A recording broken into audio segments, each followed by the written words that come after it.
Aqui fazer uma aula aqui um pouco diferente, né? Uma aula com uns slides aqui para me tentar explicar para vocês, tá ok? Vamos ver o que vai acontecer aqui. Então, conforme eu mandei para vocês, essa aula mandei sobre o Egito Antigo, né? Para vocês lerem o texto, vocês fazerem as atividades, para a gente já ter um contato. Eu então só vou passar agora para dar uma revisão mais próxima dessa aula, para a gente poder ter mais um pouquinho de arcabouço, né, de entendimento, e também para a gente poder fazer a resolução dos exercícios e algumas coisas aqui para a gente continuar, ter essa explicação. Então, essa aula é referente do dia 1 ao dia 15. Então, a gente vai ter aqui 4 aulas, né? 2 aulas, acho que semana que vem. Um tanto assim. Isso é mais ou menos referência disso aí. Tá? Então, é a atividade dessa forma. Bacana? Bom, pessoal, conforme a gente está estudando, vai ser a 5ª ou 8ª aula, né? Egito Antigo. Essa imagem aí é muito interessante, fantástica, né? É um dos mistérios da humanidade, como que eles construíram tudo isso. A matemática deles, né? Eles não conheciam os números como nós conhecemos, os indo-arábicos, mas é algo assim, só foi superado com uma ponte em Londres, como maior trabalho, né? Também tem algumas pirâmides na América também, pré-colombiana também, que são bem grandes também, só que as pirâmides do Egito, elas são, assim, para a humanidade, fantásticas. A gente tem vários tipos aí, né? E temos essa maior, que é a Kelps. Tem muito mistério aí para desvendar ainda por mais algum tempo sobre o Egito. Bom, eu fiz um esquema, peguei esse esquema aqui, mais ou menos eu vou resumir o que a gente tem que entender. Tem que entender a questão do território. O Egito é localizado no nordeste da África, né, pessoal? Ali é aquela região que liga ali ao Oriente Médio, já bem ali. Esse local, então, é uma civilização africana. Até hoje está lá bonitinha, africana lá, bem firme. Né? Hoje ainda tem o nome de Egito, é uma sociedade muito antiga, um povo que tem muita cultura. Né? Hoje um pouco diferente, mas é a cultura que mais sobreviveu. Ficou por 5.000 anos com o que a gente está estudando agora, então é muito tempo para a gente poder perceber. Aí nós temos aqui o território onde tem o rio Nilo, né? Heródoto é um historiador grego, ele viveu no Egito por 14 anos. Ele falava que o Egito é uma dádiva do Nilo, o Egito existiu por causa do Nilo. A gente vai dar mais uma pincelada nessa questão.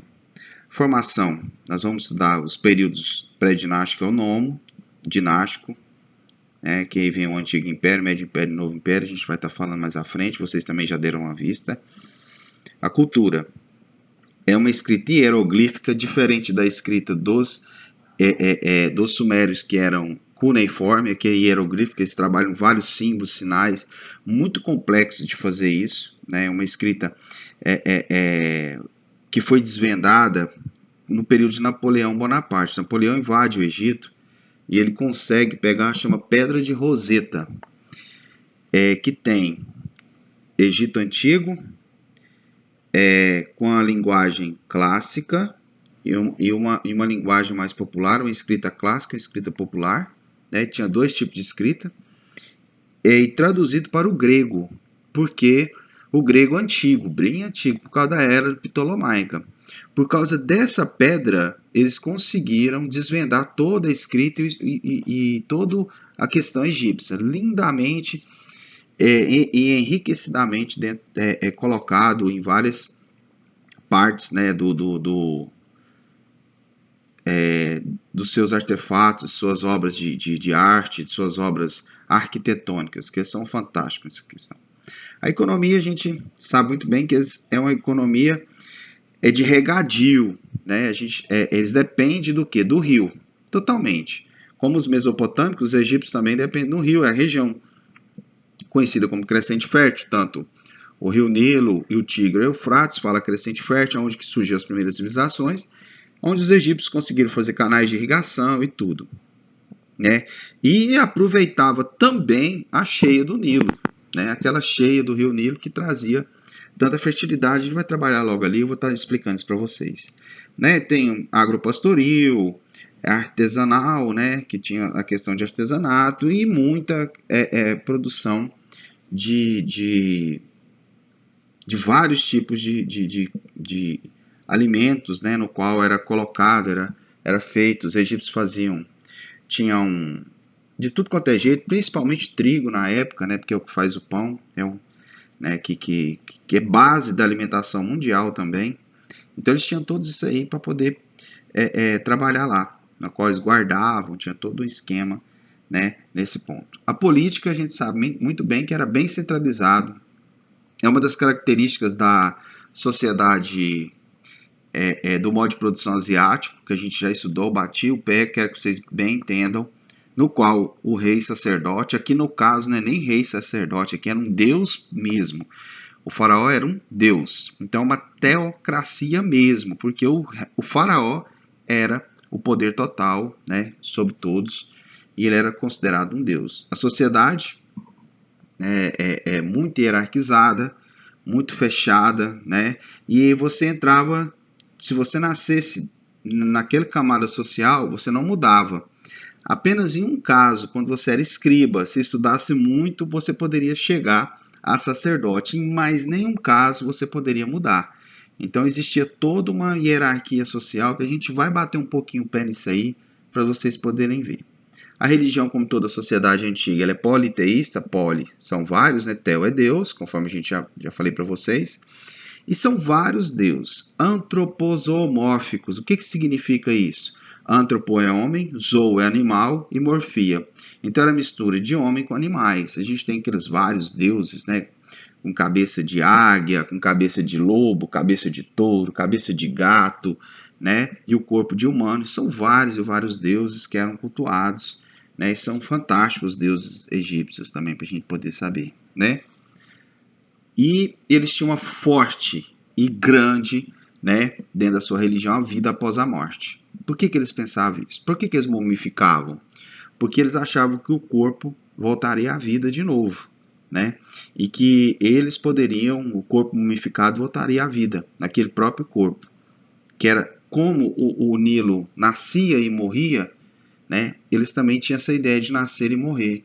Então essa ideia de ressurreição. E neles é muito forte. Por isso que se criava todas as pirâmides, tem todo um engajamento das pirâmides com o céu, com o sol, né? E assim o faraó era colocado ali, como outros também que tinham dinheiro, sempre embalsamava, guardava, para poder o quê? Voltar à vida, né? Eles voltar à vida. Bom, essa introdução, vamos dar uma pincelada aqui, são as partes importantes. Bom, a água do rio Nilo permitiu o surgimento de um extenso, opulento império em meio ao deserto do Saara, na África. Pessoal, o deserto não era deserto há um tempo, né? Existia naquela região, lembra que eu falei para vocês sobre a glaciação, né? Houve o congelamento, até os neandertais desaparecem. A hora que começa a Terra a esquentar, fica só o Homo sapiens. E por volta de 30 mil anos, 20 mil anos, aquela região do Saara era uma floresta, por incrível que pareça, uma floresta tropical, para a gente poder entender como que o clima pode mudar muita coisa. Era uma floresta tropical, até hoje ainda existe árvores petrificadas lá, e os homens viviam naquela floresta, de boa. Mas como foi aquecendo, ela foi passando de floresta para uma região mais de savana, né? Cerrado, savana, vai ficando mais uma região mais de árvores esparsas. E aí o que os homens daquela região foram fazendo? Foram buscando os oásis e os locais para eles poderem sobreviver. E o único local perene, como se diz, que nunca acaba a água, é o Rio Nilo. E o Rio Nilo nunca deixa de correr. E assim os homens foram e começaram a se instalar lá. Ok? Por ali que eles ficaram. Bom, a civilização egípcia antiga permaneceu na margem do Nilo entre 3.200 anos a.C. a 3.032 a.C. Isso aí é o período de império, né, que eles viviam como império, como essa sociedade viveu isso tudo, pessoal, né, desse tempo todinho, como império, como a civilização que mais durou, tá? Onde se inicia o domínio romano, aí depois os romanos pegam, né? E aí viram a província romana, e aí pronto. E aí vai, aí a gente vai ter outras histórias no qual aí vem os bizantinos, né? Depois vem vários outros, aí vem os árabes, os muçulmanos que vão dominar por um bom tempo, depois vem passa um tempo, vai vir a Inglaterra, a França, e aí os egípcios vão se libertar agora no século XX e voltar a essa sociedade que ela é hoje, nada parecido com o que era antigamente, né? Bom, por estar em meio ao deserto, o Nilo passou a ser fundamental para o desenvolvimento da civilização egípcia. O rio era utilizado como via de transporte, pessoas e mercadorias, era tudo, tá? O rio era, como Heródoto fala, a dádiva, né? Suas águas também eram usadas para beber, pescar, fertilizar as margens na época das cheias e que favorecia a agricultura. Hoje, por exemplo, a agricultura do Rio Nilo é puramente algodão. O algodão egípcio é muito caro, né? Tem alguns latifundiários, porque os ingleses pegaram e deram poder para alguns, né? E eles lá dominam agora a agricultura de algodão. Mas a água do Nilo hoje é um problema gravíssimo. O Nilo, conforme a gente vai ver no mapa, ele é um rio que serve vários povos. Então, poluição, o uso dessas águas, isso aí vai ser um problema muito grande no futuro, né? Bom, a economia egípcia era baseada principalmente na agricultura. Sim, todos naquela época, base era agrícola, né? E era realizada às margens férteis do Nilo. Os egípcios também praticavam o comércio de mercadorias e artesanatos. Sim, compravam muita madeira dos fenícios, compravam muita coisa da África, que era a região rica. A África era tudo naquela época. O Sudão logo abaixo ali era tudo. Muita grana, muita gente rica, né? Então, tinha um intenso comércio. Como a sociedade estava dividida em castas, os trabalhadores rurais eram responsáveis por prestarem diversos tipos de serviço em obras públicas para o faraó, né? Como eu falei, castas, pessoal, o que ele quer falar aqui é porque você nascia numa casta ou numa camada da sociedade, você não podia mudar. Castas você não muda. Isso também é muito característico da sociedade hindu, né? Mas isso aí a gente vê numa outra hora. Mas esse tipo aqui é o tipo de servidão coletiva, né? No qual todos trabalham para o faraó, tá bom? Mas na frente a gente fala mais um pouco. A escrita egípcia também era muito importante para os egípcios, pois ela era que permitia divulgação de ideias, comunicação, controle de imposto, né? Que a escrita, né? Fazia a escrita, deixava bem claro, era algo extraordinário. Bom, pessoal, o que eu queria passar um pouco com vocês, né? O rio Nilo, ele nasce nessa região aqui, ó. Ele tem esse rio aqui, é o Nilo, acho que esse aqui é o Nilo Azul. Ele sai daqui e vem parar aqui, né? Então ele vai fazendo toda essa trajetória. E tem o Nilo Branco, que é esse aqui. E eles se juntam aqui. Então é dois Nilos que se juntam. E daqui para frente ele vai fazer toda aquela desembocadura nessa região. Aqui tem a região do delta do Nilo. Delta porque é um triângulo, tá? Aqui forma um triângulozinho assim.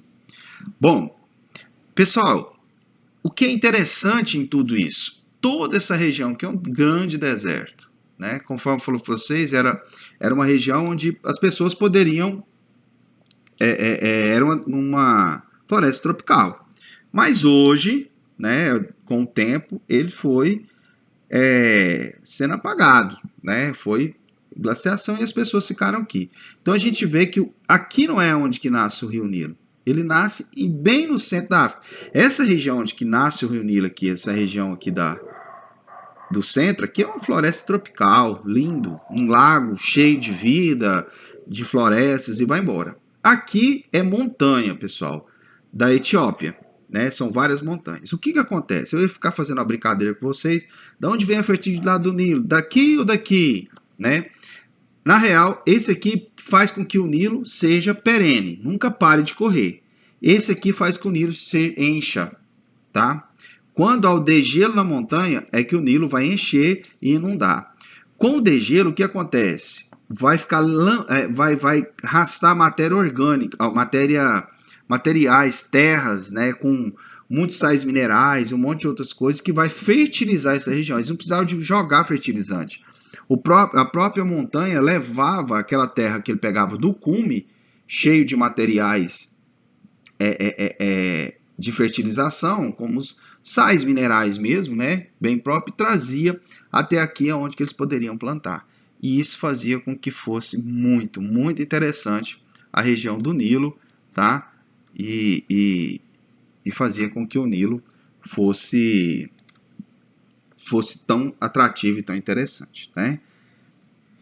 Bom, conforme falei para vocês, devagar os homens foram abandonando essa região aqui do Saara, né? E foram migrando para a região do Egito para poder sobreviver. Bom, a evolução política. Pessoal, aqui é o seguinte, né? A gente vai dar uma estudada. O período pré-dinástico. O que aconteceu? Quando os homens começaram a vir para essa região do Nilo, essa região aqui, formou-se 42 nomos. Como assim, professor? As famílias foram se juntando e formando vários, foi loteando as terras ali do Nilo. Cada um pegou um pedaço, cada um foi pegando e formou nomos, né? Esses nomos começou a entrar em conflito entre eles mesmos. Começaram a brigar por causa de terra, por causa de gente. Você sabe como é que é? O cara deu um problema de seca, tá assim, começa aquela briguinha. E aí o que acontece? Eles foram brigando e ao mesmo tempo foram se juntando um com o outro, né? Então eu fui dando sorte de briga até surgir reinos. Vai surgir o reino do Baixo, conforme está bem mostrado aqui, ó, o Baixo Egito, e vai surgir o reino do Alto Egito. E aí nós vamos ter a briga, né, de dois reis. Pessoal, isso aqui tá bem num filme chamado Escorpião Rei, né? Mas é muito cagado aquele filme lá, cheio de aventura, mas ele retrata essa história, ele quer retratar essa história. Por quê? Porque muitos acham que o primeiro faraó, conforme a gente já estudou, chama Menes, ou Namer, mas muitos chamam de Escorpião, né? Aí, o que vai acontecer? Esses dois faraós, eles vão brigar, esses dois faraós aqui. O Menes vai, então, conseguir derrotar o Baixo Egito. E assim vai ser o primeiro faraó unindo o Egito. Tanto que a coroa branca e essa coroa vermelha passa a ser dos faraós. Tá? Esse é o período nomarca. Mas os nomos vão continuar. Os nomarcas vão ter poder, eles vão ser tipo administradores de cada regiãozinha e vai ter muito poder. Mais à frente, a gente vai voltar a falar desses rapazinhos complicados, né? Bom, o período dinástico. Aí começa a dinastia, lógico, o Menes, o Escorpião, o Namer, né, vai ser o primeiro faraó. E aí vem o período dinástico, que vem com o Antigo Império, pessoal. O Antigo Império é que é o clássico que a gente tanto estuda, que a gente tanto vê, que é a construção das pirâmides, né? Essas pirâmides não foram assim de cara as primeiras que vão ser construídas, não. Primeiro eles construíram um negócio chamado mastaba, que era um templo por cima e um buraco por baixo. Uma hora que a gente estiver em sala, a gente vai voltar a falar sobre isso, eu vou explicar melhor para vocês. Onde colocava os órgãos numa câmara e o corpo na outra câmara. Até um faraó chamado Zoser. Quando você começa a reinar, começa a construir o seu templo de morte. Então, você vira faraó, então já começa a construção. Ele só para quando você morre. O Zoser não estava morrendo. E aí eles construíram a mastaba, mais ou menos isso aqui. Eles fizeram isso aqui, né, o chão está aqui. Já tinha feito os buracos para colocar o corpo e tal. E o Zoser não morre. E aí o que o faraó dele, o grão-vizir dele, ou o arquiteto dele na época, muito famoso depois, vai virar até tipo um deus, depois ele vai sair até nos filmes, chamava Imhotep, né? Ele vai ser até cultuado como deus depois. Ele não para de construir a mastaba, ele vai construir outra mastaba. Aí vai construir outra mastaba, e o Zoser, vivo, constrói outra mastaba, e aí começa a forma piramidal, certo? Logo depois nada, algum tempo depois, os faraós passaram, passaram a fazer em forma de pirâmide. Só que tinha o Cnéforo, que era o cortador de pedra, né, ele vai querer fazer uma pirâmide não de barro, de mastaba, como eles faziam, mas ele queria fazer de pedra. E ele queria fazer em forma piramidal, que fosse tudo lisinho e que ele pudesse ser enterrado aqui dentro. Porque até aquela época, todas as pirâmides eram dessa forma. Você construía fazendo ela escalonada, igual um bolo. O Sinef não, ele quer ela lisinha, né, pintada toda de branco, cume de vermelho, conforme eles falavam, e ele queria ser enterrado aqui dentro, não embaixo. E aí o pau torou, o bicho pegou. Sinefre, então, mandou fazer várias pirâmides. Esse miserável não morria também não, gente. Aí ele fez uma que não deu certo, que ela ficou assim, ó. Aí ela ficou meio torta, né? Mas ele queria ela certinha. Aí ele fez uma que mandava preencher os lados assim, para poder cair, até ele conseguir acertar a pirâmide. E assim para frente foram construindo essas pirâmides e chegou a esse monumento fantástico aqui, que são essas pirâmides, que está logo aqui para vocês verem. Bom, nesse período vai surgir já entra a servidão coletiva, né? Lembra que a gente falou o que é o servo? Então, o servo é aquele, né, que serve ao senhor, que é o faraó, tá? Nesse período sai o servidão coletiva. Logo então, o que vai acontecer? Os nomarcas vão passar a desobedecer o faraó, e o faraó vai perdendo força. E assim o que acontece? O faraó cai, né? E ele vai começando a ficar mais fraco. E assim, os egípcios também vai ter um outro problema. Vai ter um povo chamado... aí ele vai cair, depois é restabelecido de novo os faraós, e aí vai chegar uma galera muito doida, chamado Ixos. Né? Junto com os Ixos vêm os hebreus, e eles invadem o Egito. Né? E invade por um bom tempo a região do delta do Nilo, vai ser a região no qual eles vão dominar. Os egípcios vão ficar só mais para cima lá, né? Não vai pegar muito a região mais de baixo. Os Ixos vão ficar por 200 anos. Os Ixos tinham carro de batalha, que eram aquelas carruagens, e eram bons a porrada. E assim, vai ficar por um bom tempo até alguns generais egípcios conseguir expulsar os Ixos e aí restabelecer o novo império. E aí eles conseguem subir, expulsam os Ixos e pegam os hebreus e escraviza. Né? Lembra que os hebreus chegaram com os Ixos? Né? E aí agora ele vai pegar os hebreus e botar como escravo. E aí vamos ter um faraó muito interessante nessa época, o Amenófis. Né? Amenófis IV, que vai mudar o nome para Akenaton. O que é isso? Ele queria cultuar um deus, porque o Sol, tem o Sol, o círculo solar, a luz, o Sol, são vários deuses ali, que é o Ra, Amon, Ra e tal. E o deus Aton é um círculo solar, era um deus mais simples. E o que ele estava querendo? Ele queria tirar o poder do deus Amon-Ra. Mas não é do deus Amon-Ra, é dos sacerdotes de Amon-Ra. Ali que está a grande questão. E precisava da riqueza que estava nos templos. Ele precisava ter mais poder. Então ele vai obrigar todo mundo a deus Aton. Vai construir uma cidade chamada Al-Amarna hoje. Né? E vai obrigar todos a adorar Aton. E ele é Akenaton, adorador de Aton. Né? E assim vai ter um monoteísmo. E ele vai ter um filho que se chama Tutankhaton, que vai ser o herdeiro dele. Esse Tutankhaton assume, muda o nome, tá, dele para Tutankhamon. Aí ele vai voltar a adorar o deus Amon, vai abandonar essa bagunça dos pais, mas Tutankhamon morre cedo, né? Ele morre cedo e é a tumba mais bem preservada, pega no início do século XIX, né, o início do século XX, aquelas múmias, aquela tumba, que tudo lá muito bem preservado, né? E assim ele sai da história.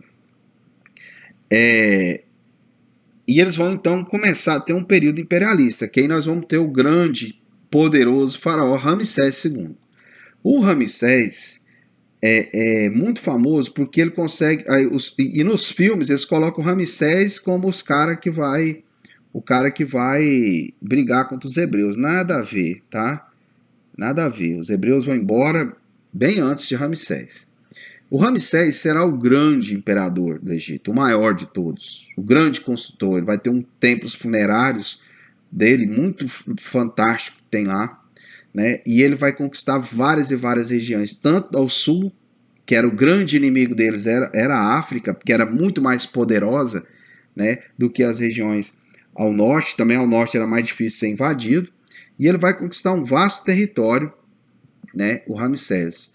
E, segundo a história, ele teve 200 filhos, né, 50 esposas.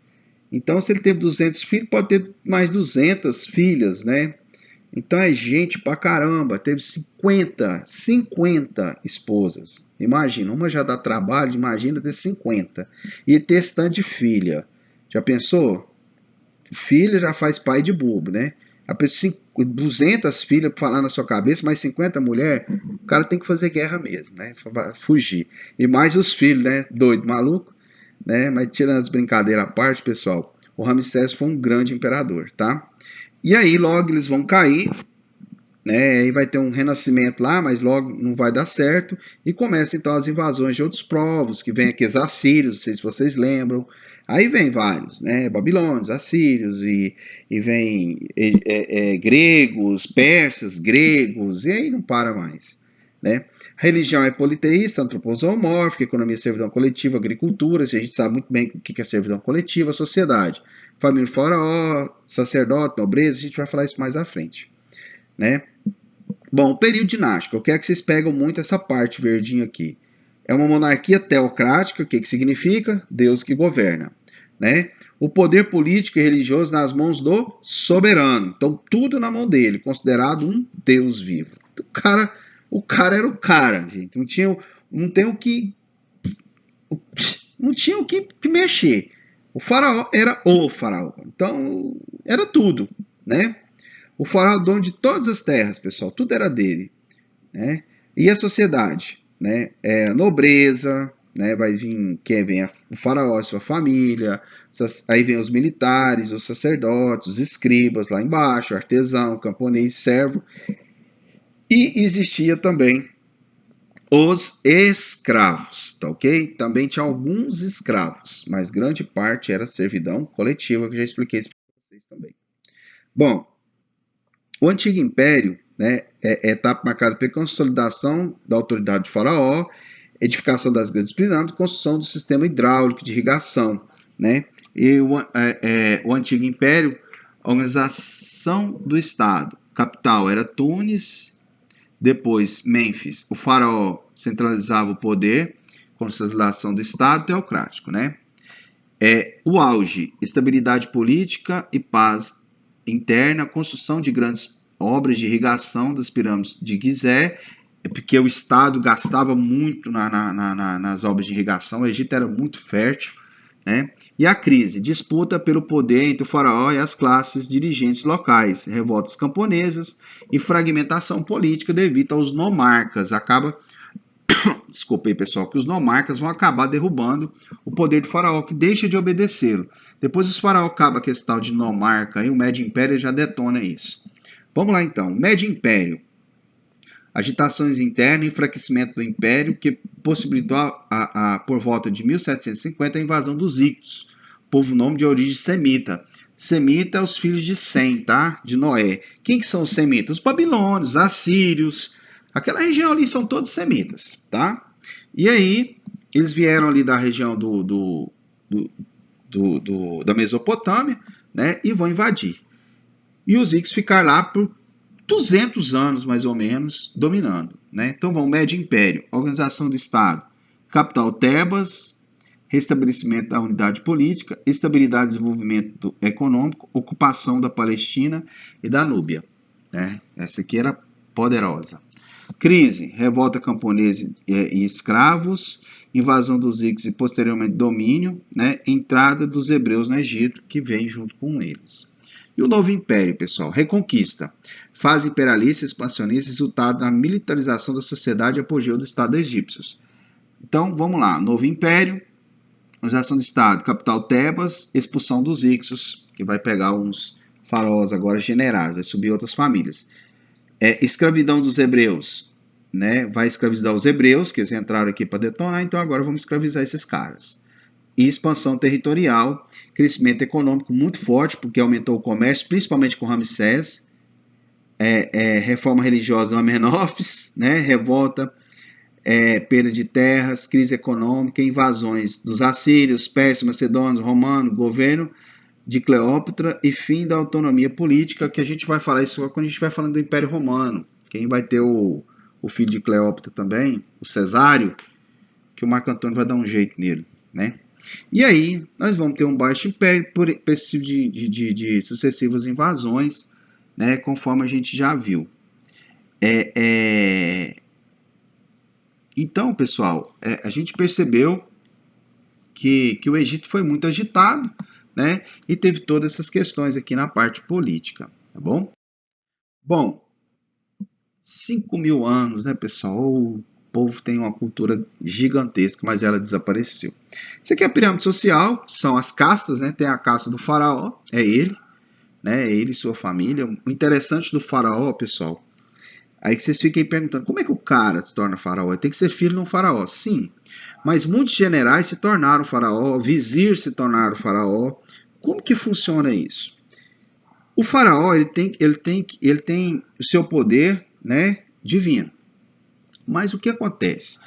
Para ele consolidar esse poder, para dizer que ele é um deus mesmo, ele tem que casar com a princesa de sangue puro de famílias, né, dos faraós. E geralmente os egípcios casavam-se com as irmãs e tinham filhos, né? Lógico, vários com problemas físicos, né? E era assim os faraós, certo, pessoal? O poder deles também vinha devido às suas irmãs, o casamento de suas irmãs. Logo depois vêm os nobres, que são os parentes próximos, né, e sacerdotes, sempre. Venha os soldados, os generais, principalmente os principais. Vinham os escribas, esses soldados aqui, pessoal, é mais os comandantes. Os escribas, muito importantes no período egípcio, todos eles anotavam, um estado desse tamanho, e essa organização nunca daria conta sem os escribas. E o que acontece? Os escribas eram os únicos que, se estudasse muito, poderia chegar a sacerdotes. Vinham os comerciantes também, que eram bastante, que usavam o rio Nilo, comerciavam tudo quanto é lugar, né, compravam, tinha a marinha deles, compravam muito cedro e madeira dos fenícios e outras coisas, né, eles tinham um intenso comércio. Os fenícios adoravam os egípcios, né, a gente vai falar deles mais à frente dos fenícios.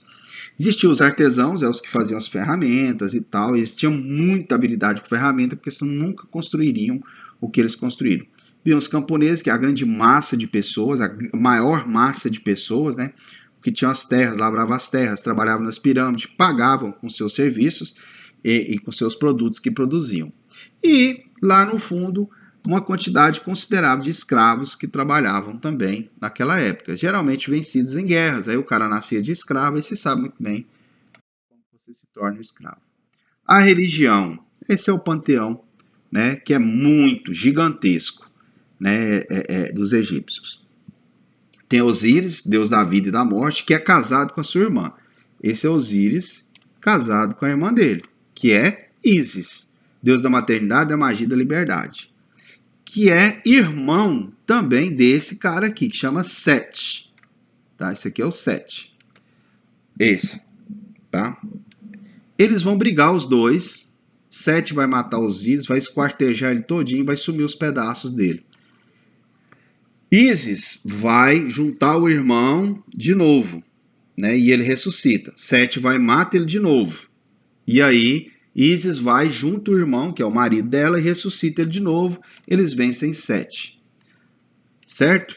Aqui tem o Horus, deus da vingança, do céu e proteção e guerra, que era filho desses dois aqui.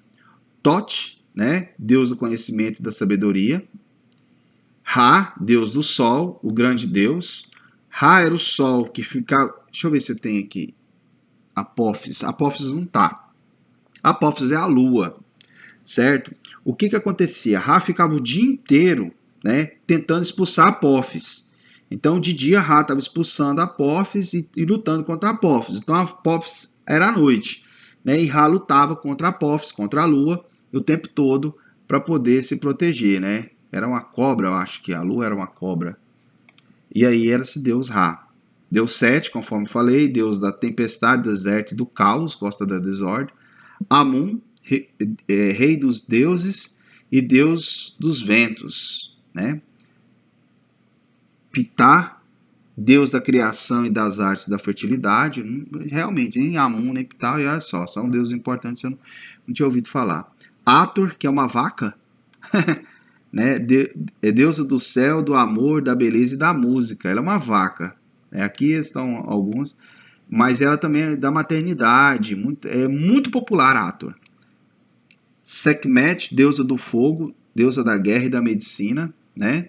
Anubis, protetor dos mortos em embalsamento, esse aqui conduziu os homens à morte, né? Anubis, muito forte, um deus também muito, muito querido. E Mat, deusa da verdade, da justiça, da religião e da ordem.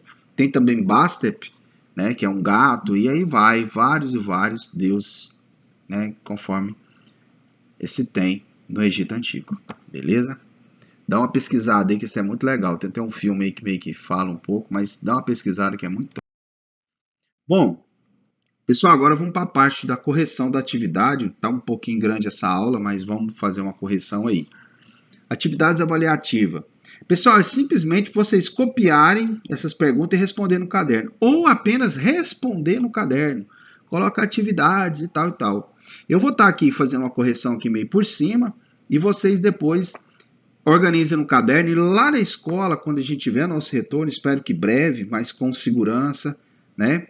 A gente vai voltar então a trabalhar isso aqui, tá? Mas qualquer coisa eu estou aqui, pode mandar mensagem, tá? Que a gente vai estar firme. Explique como era a organização social da civilização egípcia. Como que era a organização, pessoal? A organização social é aquela pirâmide, conforme a gente sabe aqui, né? Aquela pirâmide que existia, a pirâmide social, que era o faraó, os sacerdotes, a nobreza, que é a família do faraó, os generais, né? Os escribas, os artesãos, os camponeses e os escravos. Como que era essa organização? O faraó era todo poderoso porque era uma servidão coletiva, que tinha um modo de produção asiático. Lembra disso, que a gente bateu na tecla, porque se você entender o modo de produção asiático, você entende essas sociedades, tá? E aí você vai, então, explicar. Eu quero que vocês façam como que era a sociedade, meio que replica aquela pirâmide social e a função de cada um, tá ótimo, tá? Aponte a característica do modo de produção asiático da sociedade egípcia. A 2, pessoal. Qual que é o modo de produção asiático? Primeiro, sociedade regadia, uma característica. Sociedade de rios, lembra? Tigre e Eufrates também eram. Outra, teocracias, né? Que eram o quê? Governantes e sacerdotes. Tinham um poder supremo e também religioso. Aqui ainda pior um pouquinho, que o cara era um deus, certo?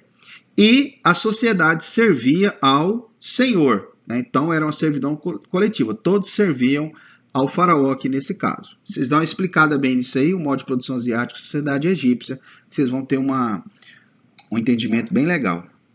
Explique como era a religião egípcia, religião antroposomórfica. O que significa? Era uma religião onde os deuses eram representados com figuras de homens e de animais, e eles eram politeístas, tinham deuses para várias e várias coisas. Inclusive essa imagem aqui, ó, é muito interessante. Por quê? Você está vendo que tem um deus jacaré aqui, e aqui o deus Anubis, está vendo? Quando você morria, eles iam pesar seu coração. Se caso seu coração fosse mais pesado que uma pena, ele jogava seu coração para esse crocodilo e você não ressuscitava.